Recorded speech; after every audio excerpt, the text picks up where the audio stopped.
Okay, so moving right along here to number 14. This one says I'm given these three vectors. They want me to find this number, A, and then the dot product of that, and B plus C. So the first thing I'm going to do is find B plus C. So B plus C is 3 plus negative 2, which is 1, and then 3 plus 2, which is 5. So what I need to find in this case is I've got A times whatever B plus C was, the dot product of those two, not times. So that means I've got 3, negative 2, and I've got 1, 5, and I'm going to do the dot product. So that gives me 3 times 1 plus negative 2 times 5. So remember, dot product, this times this, and then this times this added together. So that gives me 3 and negative 10, which gives me negative 7. So that one is C. Okay, so number 15. Same thing, very, very similar to that last one, except they're giving me a couple of different expressions to find first. So A minus B first is going to be 4 minus 2, which is 2, and negative 1 minus 3, which is negative 4. Then they want me to find B plus C, which is 2 plus negative 5, that'd be negative 3, and 3 plus 3, which is 6. There we go. Okay, now I need to find this dot product, so let me plug those in here. So the dot product of these two would be 2 times negative 3 plus a negative 4 times a 6. So that gives me a negative 6 and a negative 24, which gives me negative 30 altogether. So that one is A. All right, number 16. This one's kind of hard to read, so pay really close attention to your axes here. So this one is labeled 2, 4, 6, 8, 10.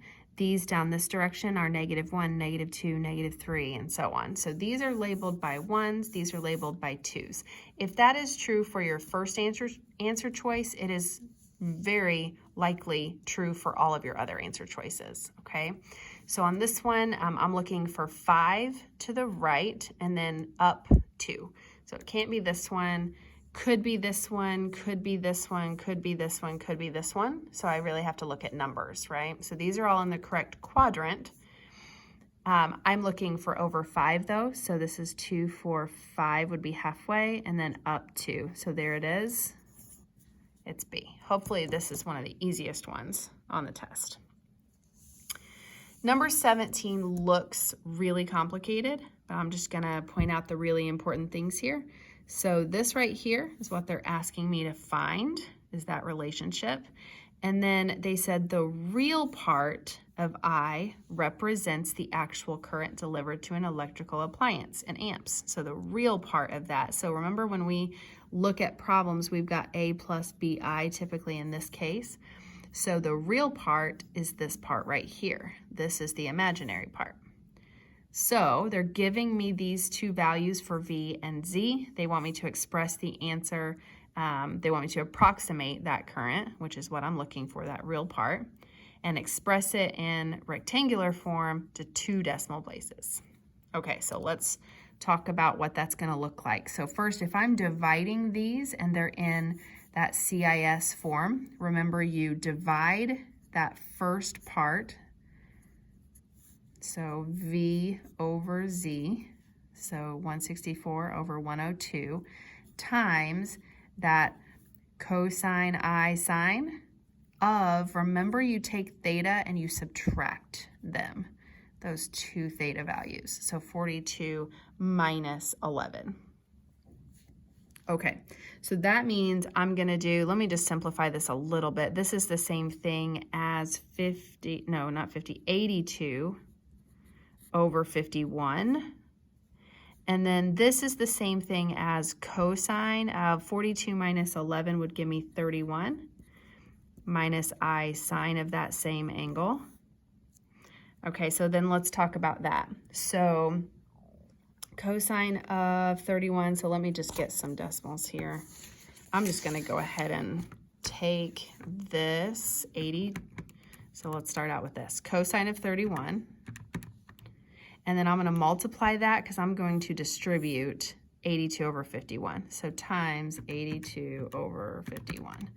And that's gonna give me about 1.378 minus, so now let's do the same thing for sine of 31 times 82 over 51.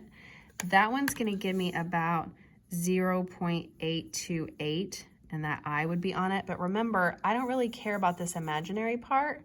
I only care about that part. So it's about 1.378. So if I look over here, it's about 1.38. So D is that one.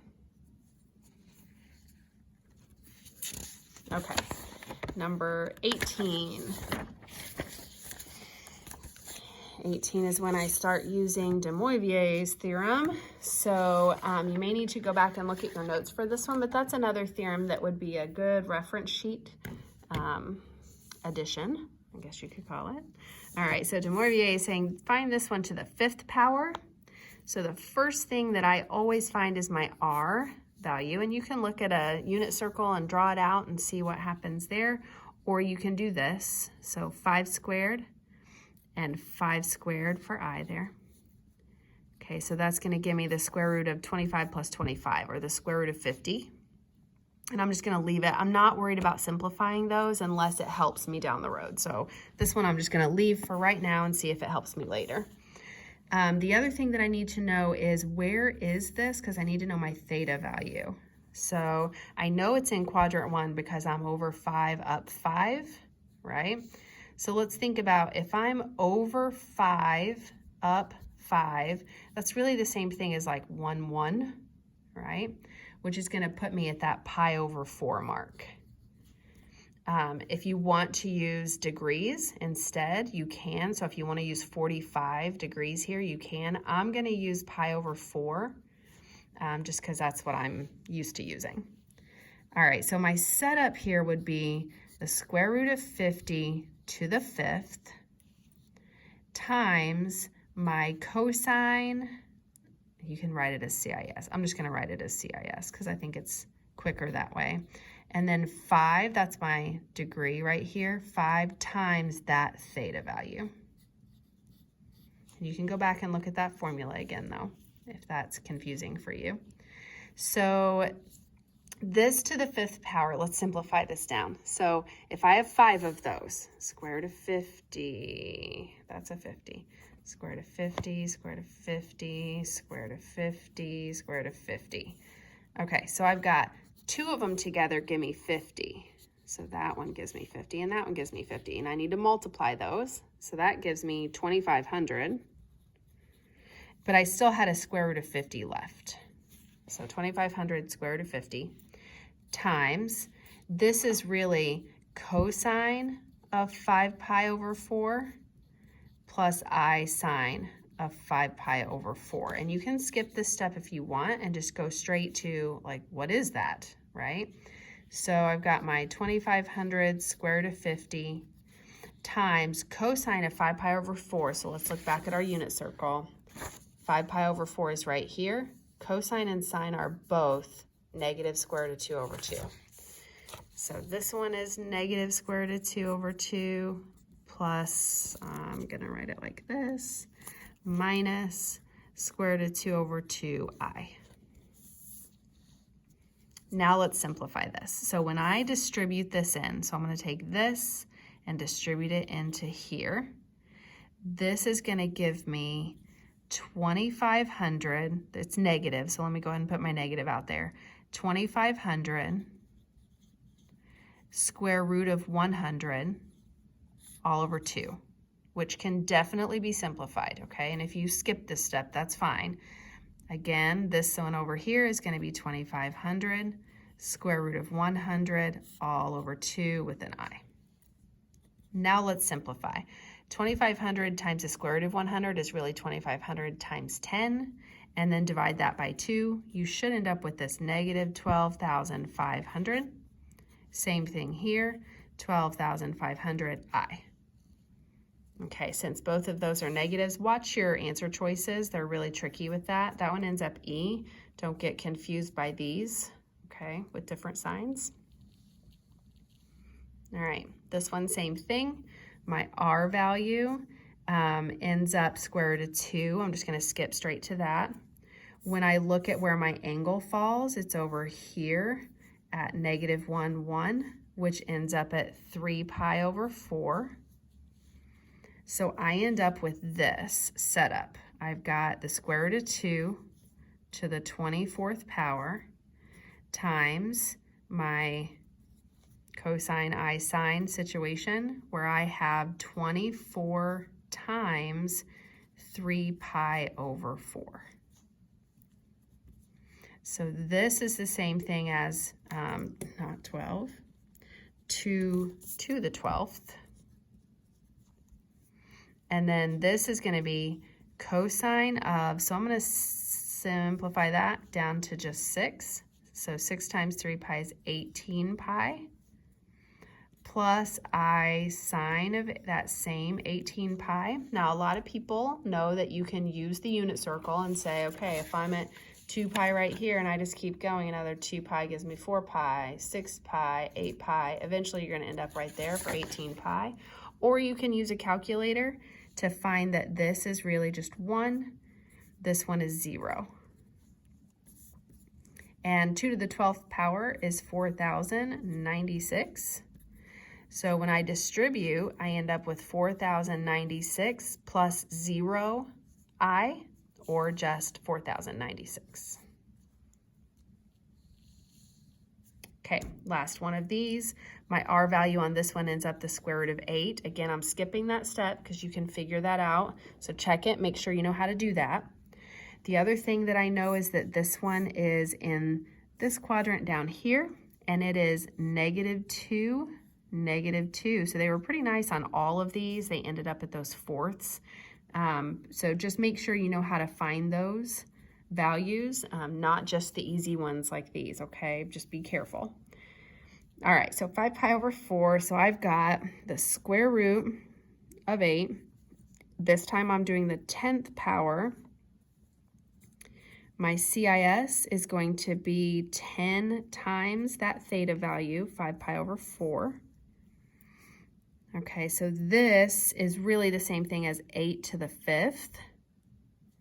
And then this is going to be cosine and I sine of the same value, and that value is going to be, let me cancel these out and make that a 2 and this a 5. So it's really 25 over 2.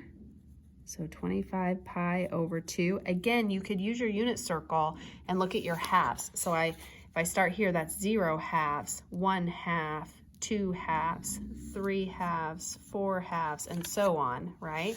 Until you get to 25 halves. Or you can also use a calculator. One thing that I will caution you on, and this is something that I really should have told you back here, what mode was my calculator in earlier? It was in radian, but I switched it to degrees, remember? If I'm doing this, if I'm finding the cosine of 25 pi over 2, I now have to be back in radians. So now if I do cosine of 25 pi over 2, I get 0. So this ends up, this right here is 32,768. Cosine of that was 0. Sine of that is 1, so I end up with 1i. Or I just get 32,768i.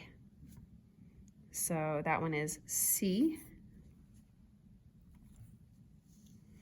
All right, now let's find our 4 fourth roots. This one is super time consuming. So let me see. Actually, I'm gonna go ahead and stop this video. I'll do it on the next one because that one's really time consuming. Let's skip down and do number 22 because it's quicker. So they wanna know, they want you to determine what M is, which is right here, such that these two vectors are orthogonal. So remember, that means my dot product is 0. Okay, so if I do my dot product, remember this vector right here, I'm going to write it below because I need lots of room for that one above it. So that would be 5, -2. This one is 7 and 8m. So there's an m on this one that's extra. So now when I do my dot product, I've got 5 times 7 and -2 times 8m. And I know that I want that to equal 0. So that means 35 minus 16m equals 0. I'm going to add 16m to this other side. So 35 equals 16m. Divide by 16, 35 over 16 equals m. And it's positive, so that one is D. So in the next video, I'll go back up and do number 21.